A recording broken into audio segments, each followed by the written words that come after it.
ഇടത് വലത് മുന്നണികൾക്കെതിരെ ആഞ്ഞടിച്ച് വെള്ളാപ്പള്ളി നടേശൻ. ഇടത് വലത് മുന്നണികൾ അതിരുവിട്ട മുസ്ലിം പ്രീണനം നടത്തുകയാണെന്ന് വിമർശനമുയർന്നു. SNDP മുഖമാസികയായ യോഗനാഥത്തിന്റെ എഡിറ്റോറിയലിലാണ് വെള്ളാപ്പള്ളിയുടെ വിമർശനം. മതവിവേചനവും മതവിദ്വേഷവും തിരിച്ചറിഞ്ഞ ക്രിസ്ത്യാനികളാണ് തൃശൂരിൽ സുരേഷ് ഗോപിയെ വിജയിപ്പിച്ചത് എന്നും ലേഖനത്തിൽ ചൂണ്ടിക്കാട്ടുന്നുണ്ട്.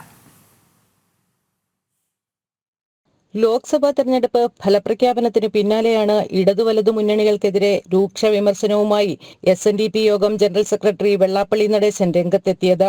ഒഴിവുവന്ന 3 രാജ്യസഭാ സീറ്റുകളിലേക്ക് LDF-ഉം UDF-ഉം 2 മുസ്ലിങ്ങളെയും 1 ക്രിസ്ത്യാനിയെയും നാമനിർദ്ദേശം ചെയ്ത കാര്യം താൻ വിളിച്ചു പറഞ്ഞതിനെ പാതകമായി ചിത്രീകരിക്കുകയാണെന്നും വെള്ളാപ്പള്ളി പറയുന്നു.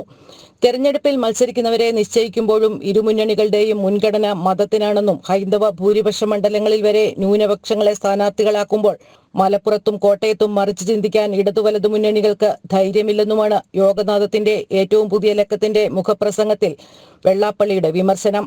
കമ്മ്യൂണിസ്റ്റ് പാർട്ടികളുടെ തുടക്കം മുതൽ പാർട്ടിക്കൊപ്പം ഉറച്ചുനിന്ന പിന്നോക്ക പട്ടിക വിഭാഗ സമൂഹത്തിന്റെ വിശ്വാസത്തെ CPM-ഉം CPI-യും ന്യൂനപക്ഷ പ്രീണനത്തിനായി ബലി കഴിച്ചു.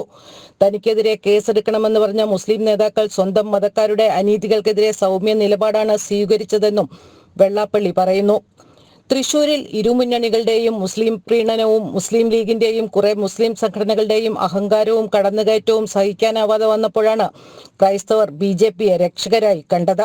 മറ്റു മതസ്ഥരിലെ മനസ്സുകളിലെ മാറ്റം തിരിച്ചറിഞ്ഞ് നിലപാടുകൾ പരിഷ്കരിക്കാൻ മുസ്ലിം ലീഗിന്റെയും മുസ്ലിം സമുദായങ്ങളുടെയും നേതൃത്വം ഇനിയെങ്കിലും ചിന്തിക്കണമെന്നും ലേഖനത്തിൽ വെള്ളാപ്പള്ളി ആവശ്യപ്പെടുന്നു.